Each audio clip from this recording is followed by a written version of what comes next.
Halo, Assalamualaikum, apa kabar semuanya? Semoga semuanya sehat selalu, tetap jaga kesehatan dan jaga imun, dan tetap terapkan protokol kesehatan karena angka kasus COVID-19 di Indonesia sedang tinggi-tingginya ya.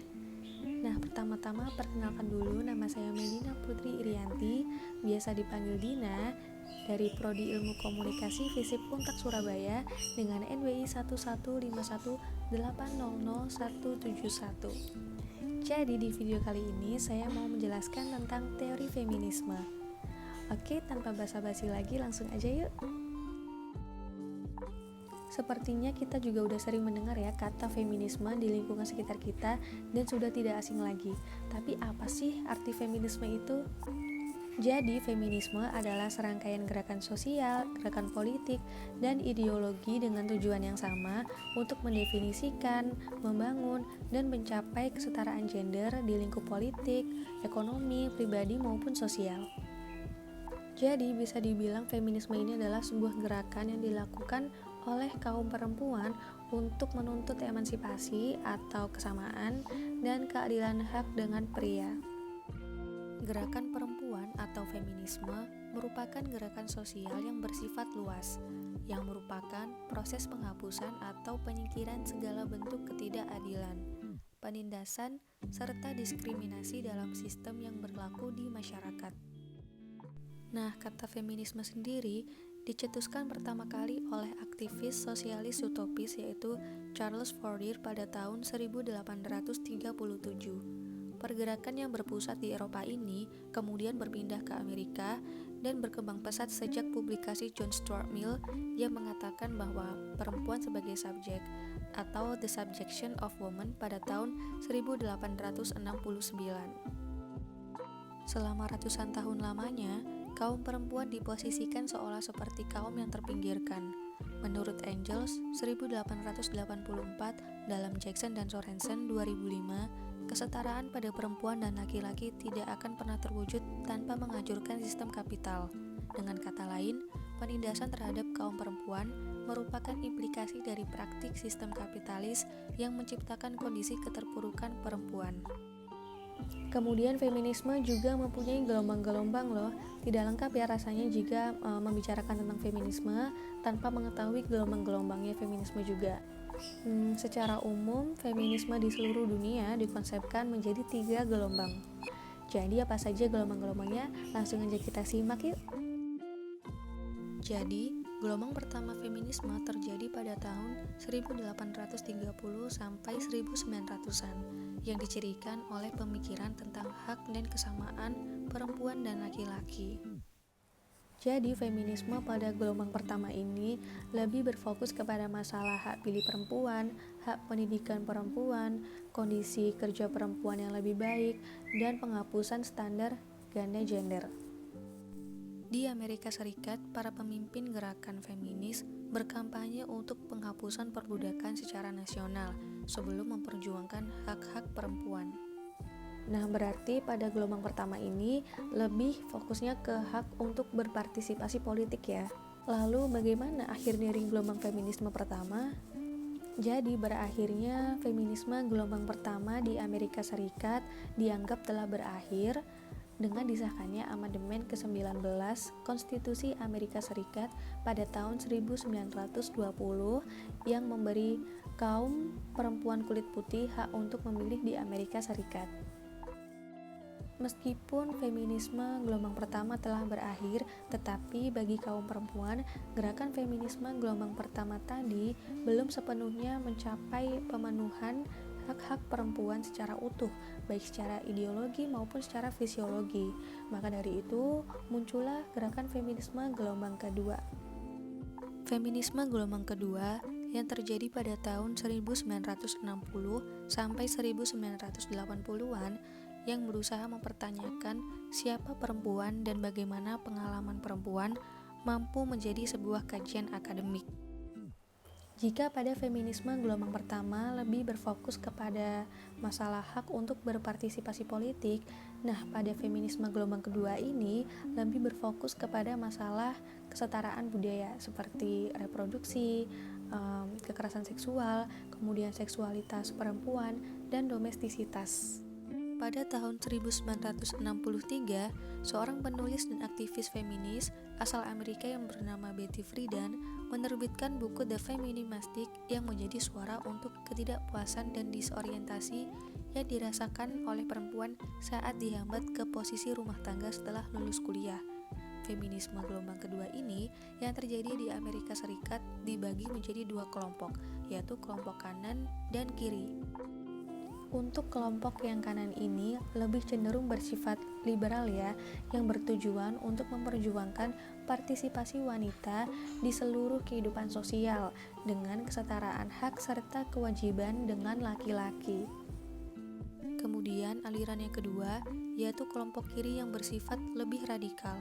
Feminisme radikal ini berakar dari ketimpangan para feminis yang merasa tidak terfasilitasi dalam lingkup feminisme liberal karena adanya perbedaan kelas, ras, dan protes terhadap kekejaman Amerika dalam Perang Vietnam. Kelompok kiri menentang kontes-kontes kecantikan yang ada karena beranggapan bahwa kontes-kontes tersebut sebagai ajang mengeneralisasikan standar kecantikan yang melemahkan posisi perempuan. Serta gelombang terakhir yaitu gelombang ketiga yang terjadi pada tahun 1990 sampai tahun 2000-an yang dicirikan dari feminisme global dan multikultural. Feminisme gelombang ketiga memandang individualisme dan keanekaragaman, kemudian berusaha untuk mendefinisikan kembali apa artinya menjadi seorang feminis.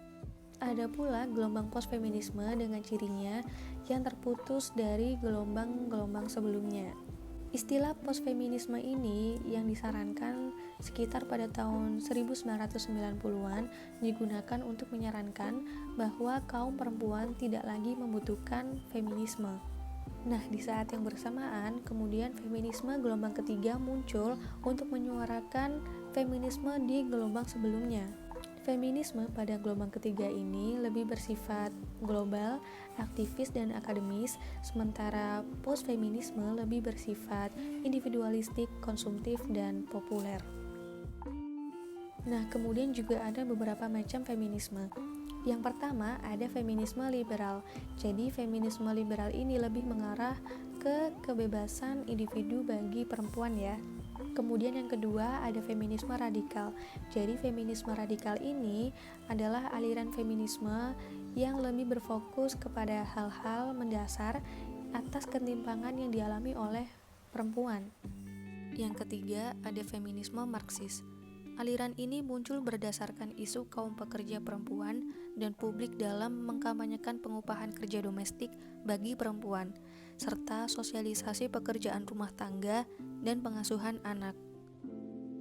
Yang keempat, feminisme psikoanalisis gender.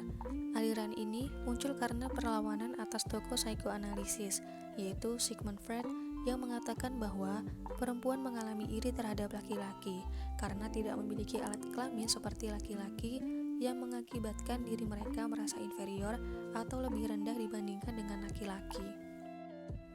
Lalu yang kelima ada feminisme eksistensialis. Nah, pada aliran ini sangat mendukung perempuan untuk bebas mendefinisikan keberadaannya di dunia ini dan juga mengajak perempuan untuk menjadikan dirinya sebagaimana yang diinginkan. Kemudian yang keenam ada feminisme pasca modern. Nah, justru di aliran ini membalikan keadaan dengan merayakan penindasan yang diterima. Yang ketujuh ada feminisme multikultural dan global. Aliran ini mengenalkan pada cara pandang bahwa perempuan itu heterogen, namun mempunyai beragam irisan yang bertaut seperti umur, status sosial ekonomi, pendidikan, agama, budaya, dan lain-lain. Kemudian yang terakhir ada ekofeminisme, yang berarti menitik beratkan pada hubungan perempuan secara spiritual terhadap ekologi di sekitarnya. Nah, jadi itulah beberapa macam-macam feminisme. Kemudian bagaimana sih perkembangan feminisme di Indonesia sendiri? Di Indonesia, gerakan feminisme sudah terdengar sejak tahun 60-an, namun menjadi isu dalam pembangunan baru pada tahun 1970-an. Awalnya pada masa Orde Lama, Presiden Soekarno memberikan kesempatan kepada gerakan feminisme di Indonesia dengan pengajaran tentang keperempuanan dan perjuangan kepada kaum perempuan. Namun pada masa Orde Baru, gerakan feminisme sengaja disingkirkan. Nah, pada masa ini, kaum perempuan dipandang hanya sebagai seorang istri dan seorang ibu yang berada di samping laki-laki. Bahkan dipandang hanya sebagai seorang perempuan yang berada di belakang laki-laki. Hal ini tentu menghancurkan gerakan feminisme yang telah ada di masa sebelumnya dan menghalang gerakan feminisme tumbuh di masa Orde Baru. Kemudian pada era reformasi, barulah usaha untuk memunculkan gerakan feminisme ini semakin kuat. Jadi feminisme bukan lagi hanya sekedar wacana, melainkan sudah menjadi hal yang telah termanifestasikan dengan berbagai langkah pada struktur pemerintahan.